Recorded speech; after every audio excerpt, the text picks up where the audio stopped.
हैं अंबुज यादव, पुत्र रमाशंकर यादव, ये घोरावल सोनभद्र के धरती से।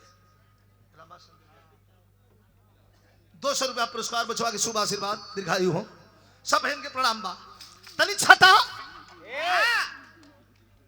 ई छठा कैसन है? एक तरफ पतित पावनी माता गंगा की कलकल धारा, आप लोग दर्शन करे हमन गल है विंध्याचल का सीन। एक तरफ पतित पावनी माता गंगा की कलकल धारा, ऊपर विराज, बैठ जा यार, ले लड़के बैठो यार, वंदना तो चरण से करने दो।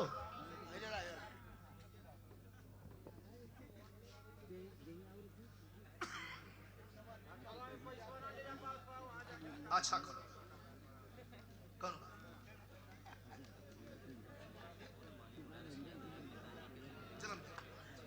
वैसे क्या हम बोल रहे हैं, बताओ अशिक्षित लोग बैठा।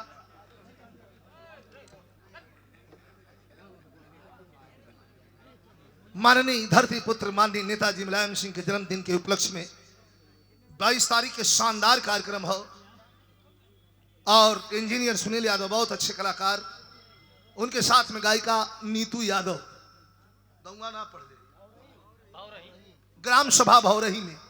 ये बहुत बढ़िया कार्यक्रम है। कार्यक्रम के आप लोग जरूर सुनिए। और नेताजी के जन्मदिन पर कार्यक्रम हो, पढ़े लिखल कलाकार, शिक्षित कलाकार कुछ न कुछ अपने शिक्षा का भी प्रयोग करके और नेताजी के जीवनी पर, उनके दिए गए मार्गदर्शन पर प्रकाश डालने की कोशिश की जाएगी उस दिन। बहुत बहुत धन्यवाद। तनी माई के चरण में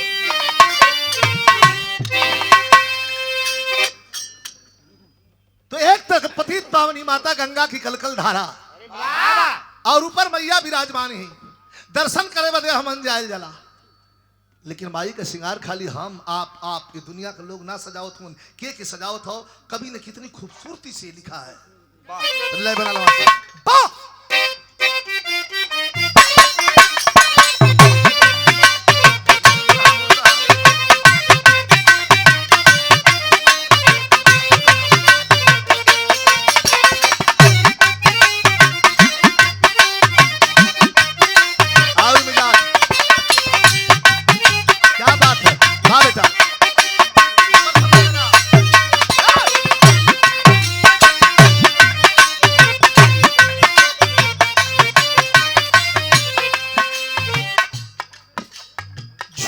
झूम झूम झूम झूम।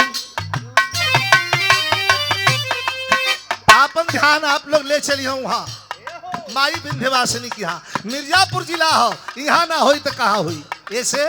अरे झूम झूम पुरवैया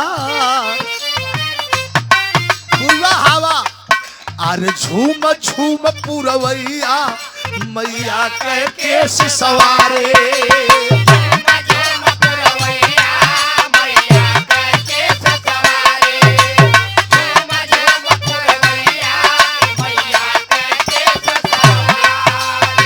चार चांद के लगावत हो, अरे झूम झूम पुरवैया मैया के केश सवारे। गंगा के निर्मल धारा माई के चरण पखारे। गंगा के निर्मल धारा माई के चरण पखारे। गंगा के निर्मल धारा माई के चरण पखारे। अरे विंध्यवासिनी कष्ट नासिनी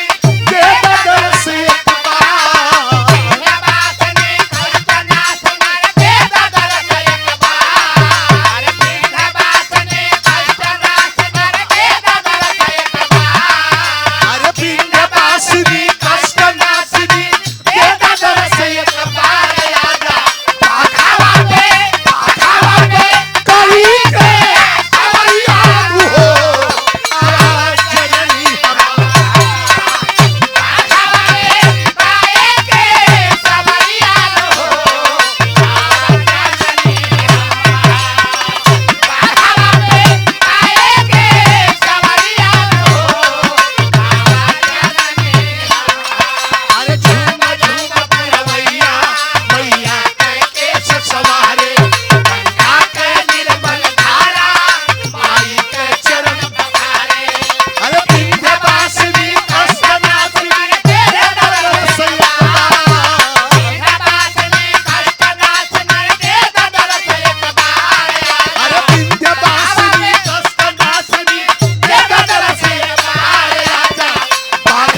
100 रुपए का पुरस्कार शानदार हमारे वकील साहब के द्वारा। बहुत बहुत आपको प्रणाम करता हूं, सब हिंद की प्रणाम। पहली लाइन बड़ा सुंदर।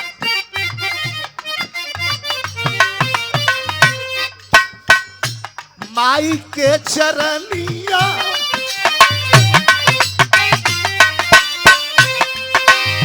अरे रौरी चरनिया में झुकल संसार।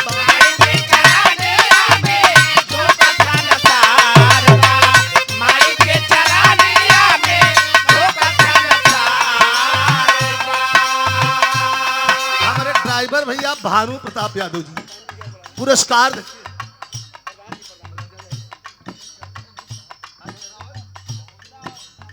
इशारा भानु प्रताप भैया के प्रणाम बा। और 100 रुपए का पुरस्कार हमारे भैया प्रधान जी हमारे गुरु दरबार से सिंघी ताली से शिवमूर्त प्रधान जी के द्वारा। कलाकार भी हमारे भाई भी हमन भैया के बहुत बहुत प्रणाम। कितनी सुंदर लाइन बा।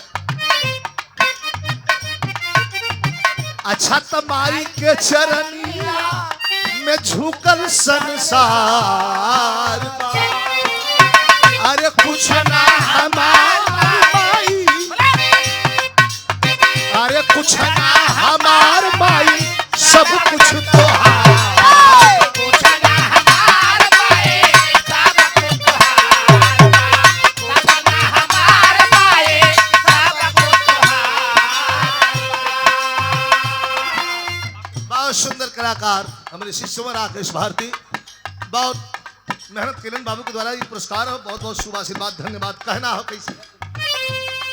अरे जग कल्याणी हे महारानी नैया कहना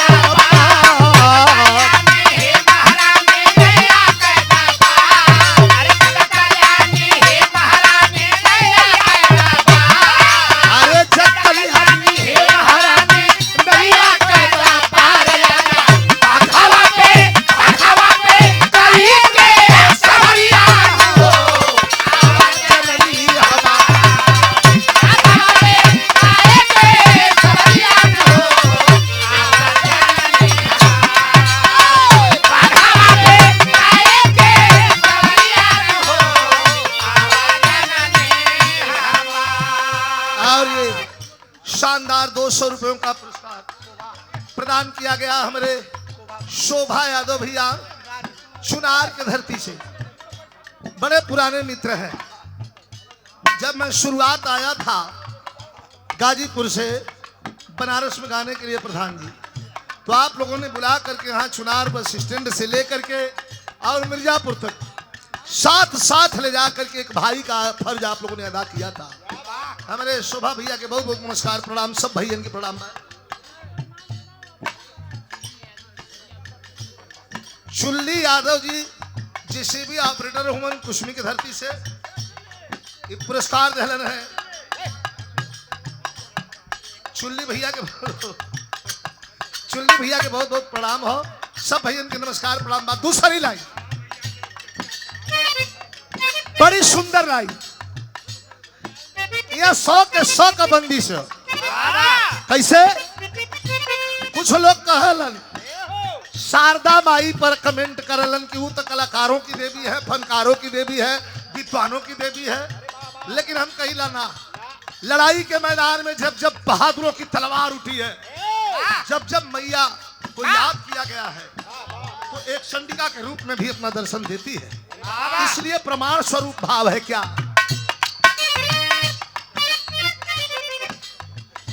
आल्हा के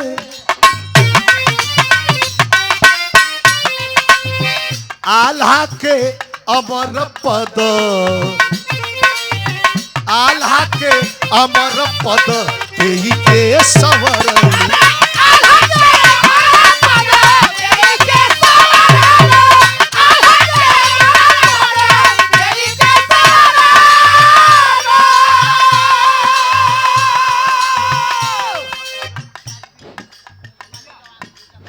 और हमारे रुका दीपक यादव जी, राजवीर यादव जी सरहदे हिंद के प्रहरी हैं, चुनार के धरती सीमा के जवान हैं।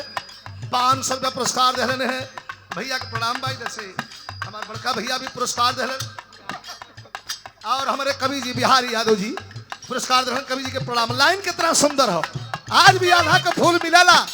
अरे तय आल्हा के अमर पद अरे देई के सवारलू अब वही चल लोरिक के अरे लोरिक के तेगा में तूफान बन गई।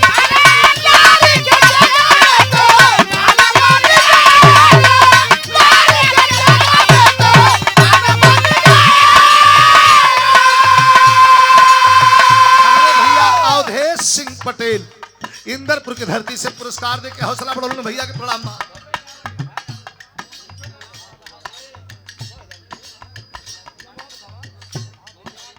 और अच्छा हमारे शोभा भैया सुनाल की धरती से फिर पुरस्कार देलन भैया के प्रणाम हो।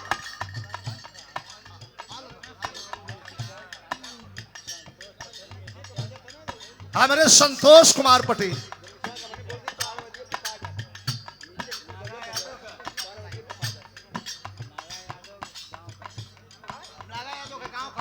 अच्छा नागा यादव कहाँ को भैया के प्रणाम।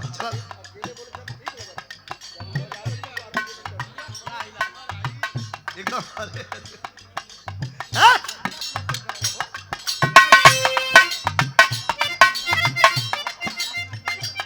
हमारे तारकनाथ भैया से पुरस्कार दहलन। वाह वाह यार।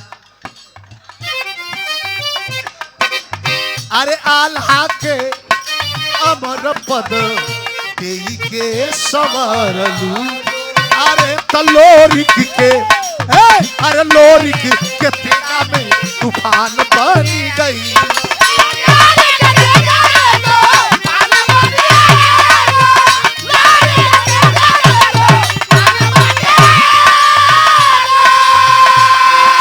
अरे मैहर वाली बीड़ा वाली फेरा नजरिए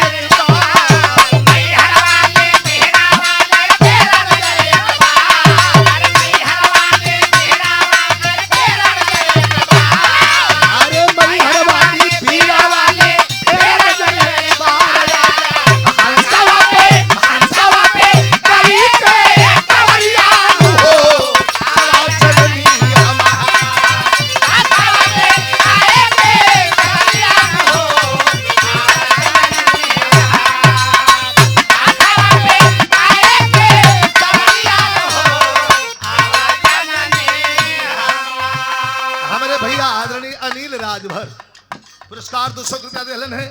वंदना का आखिरी लाइन और आखिरी लाइन में गुरु घराने का परिचय हो। बिरहा का शुरुआत कहाँ से भई, बिरहा गावे का प्रेरणा कहाँ से मिलल, बिरहा को कौन लाया समाज में, यह लाइन के कवि लिखत हूं कैसे। बिहारी गणेश पहला शब्द बिहारी गणेश राम लाल के प्रीत से बिहारी गणेश राम लाल के प्रीत से बिहारी गणेश राम लाल के प्रीत से रामदेव नामी भइले रामदेव नामी भइले चंद्रिका के गीत से रामदेव नामी भइले चंद्रिका के गीत से रामदेव नामी भइले चंद्रिका के गीत से।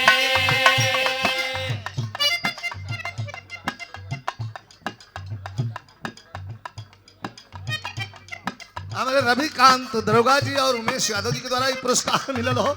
दरोगा जी के सम्मान में पुरस्कार हमारे बिजली विभाग से पंचदेव भैया के द्वारा 200 रुपया पुरस्कार मिलल हो। भैया के प्रणाम बा। लेकिन लाइन आखिरी कितना सुंदर है। विजय लाल के लाइन कुछ और रहा, एके बदल देली कुछ और। बीच में आप लोगों ने देखले पूरा रंगायल रहल फेसबुक से लेके इंटरनेट। बहुत भीषण एक्सीडेंट हमार हो गया रहल लखनऊ जात का। 160 के स्पीड में गाड़ी लड़ गई थी, लेकिन गाड़ी को कंपनी वाले ने मना कर दिया कि नहीं बन सकती। लेकिन आप लोगों के दुआओं का असर, माई का कृपा कि गाड़ी में जो विजय लाल बैठा था कहीं से एक हड्डी भी क्रेक नहीं हुई। ये दुआ का असर नहीं, आप लोगों का आशीर्वाद नहीं तो और क्या है। यही लिए लाइन चेंज कर लिखा अरे विजय लाल के हे महारानी फिर से ले हलू उबार। विजयलाल के हे महारानी फिर से ले हलवा। विजयलाल के हे महारानी फिर से ले हलवा। विजय लाल के हे महारानी फिर से ले हलू उबार। आजा अरे बाघावा हवा पे चाहे हंसा हंसावा पे अरे कई के सवरियानु हो आवा जानी हम हवाले आए पे सरिया हो।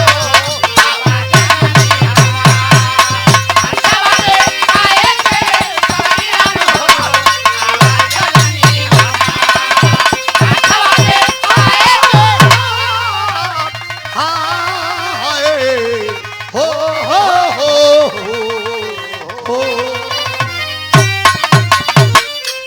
और हमारे स्वामी जी जय गुरु बंदे भगवान के आश्रम से गुरु भाई हुमन हमारे सती